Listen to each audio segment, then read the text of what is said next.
Hello বন্ধুরা, তোমরা কেমন আছো? আমি ভালোই আছি।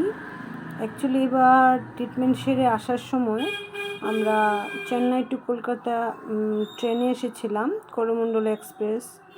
এটাতে করে এসেছিলাম। আমি টিকিট কেটেছিলাম 3 মাস আগে, তবুও আমাদের কনফার্ম হয়েছিল না। আর এসিতে এসেছিলো, তো আর এসিতে দুজনে খুব কষ্ট করে আসতে হয়েছিল আমাদের। যদিও এটা এসি কামরা ছিল, তাই বিশেষ অসুবিধা হয়নি। এখন আমরা ট্রেনে আছি। তো আজকে আমাদের ছিল একাদশী, তাই আমরা লাল চার বিস্কিট খেয়েছি। ট্রেন যাত্রীরা অনেক জল মিসইউজ করে, এই জন্য গভর্নমেন্ট একটা ভালো সিস্টেম করেছে। দেখো, পা দিয়ে আমি সুইচটাকে ধাক্কা দিয়ে ধরেছি আর উপরে জল পড়ছিল। খুব ভালো একটা সিস্টেম করেছিল, মানুষ আর জল মিসইউজ করতে পারছিল না। এই জিনিসটা আমার খুব ভালোই লেগেছে। ট্রেন থেকে নেমে পড়লাম, তো প্রচণ্ড গরম ছিল। আর এসি কামরা থেকে নেমেছি, শরীরটাও খুব খারাপ ছিল, মাত্র ট্রিটমেন্ট করে সেরে এসেছি। যাই হোক, কলকাতায় এসে পৌঁছলাম। এখন আমার মেসতুতো বোনের বাড়িতে যাব। খুব অসহ্য লাগছিল।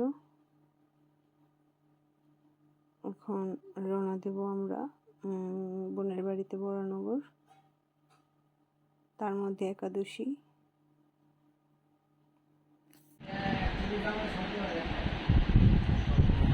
বোনের বাড়ি এসে পৌঁছলাম। চানটা করাতে একটু আরাম লাগছে।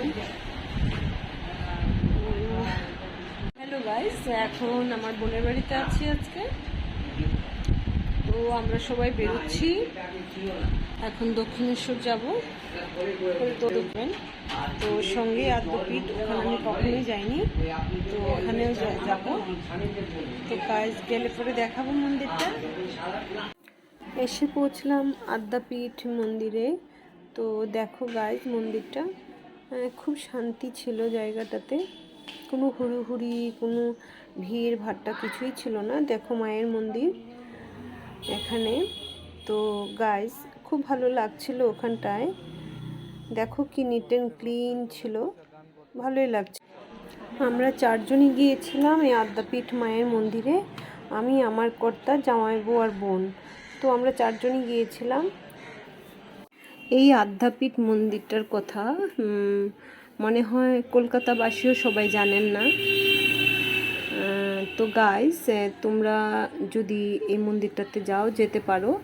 এটা বরানগর, কলকাতা বরানগরেই আছে এই মন্দিরটা, আদ্যাপীঠ মন্দির।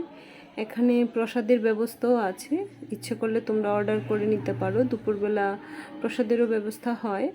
তো গাইস, এই মন্দিরটাতে আমার খুবই ভালো লেগেছিল গিয়ে। তো আমাদের তাড়াহুড়ো ছিল,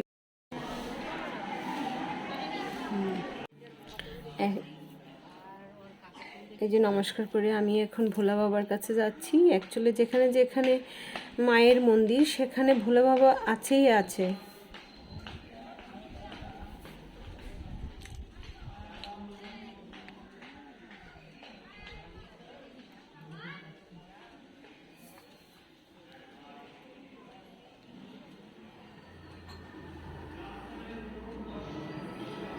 দেখো, এটা কলকাতা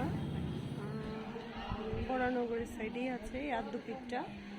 এই মন্দিরে আছি। এটা হলো বটগাছের নিচে বাবা শিবলিঙ্গ, ওখানে ঠাকুর দর্শন করতে এসেছি। তো হয়ে গেল দর্শন, এখন যাব দক্ষিণেশ্বর।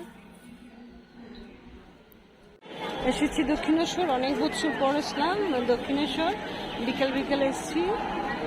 তো গাইজ, এখানে তো বললেই ঢোকা যায় না, আর ভেতরে ঢুকলে তো মোবাইল নিতে দেবে না। তো কিছুক্ষণ পর আমার ভিডিওটা বন্ধ হয়ে যাবে, আমি আর দেখাতে পারবো না, কিন্তু চেষ্টা করবো দেখানোর জন্য। এই যে হলো গেটটা, মানে ঢোকার যে পথটা, অনেক কিছু চেঞ্জ হয়ে গেছে এখন দক্ষিণেশ্বরের, আগের মতো নেই।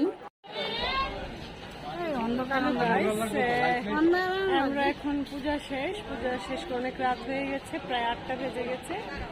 এখন এই যে পুজো টুজো দিলাম, ঠাকুর মন্দিরে বন্ধ হয়ে গেছে। ভিতরে তো আর মোবাইল নিতে দেয় না, তাই ভিডিও করতে পারিনি। তো এখন করলাম। তো গাইজ এখন পূজা শেষ, অনেকদিন পর দক্ষিণেশ্বর এসেছিলাম। তো জামাই বোন বোন এবং আমার কর্তা আমরা 4 জনই পুজো দিয়েছি, দিয়ে শেষ করে এখন বাড়ি ফিরছি। তো গাইজ এখন কি গুড ইভিনিং বলবো না গুড নাইট বলবো বুঝতে পারছি না। তো যেটাই হোক একটা কিছু তো বলছি। হ্যাঁ, টাটা।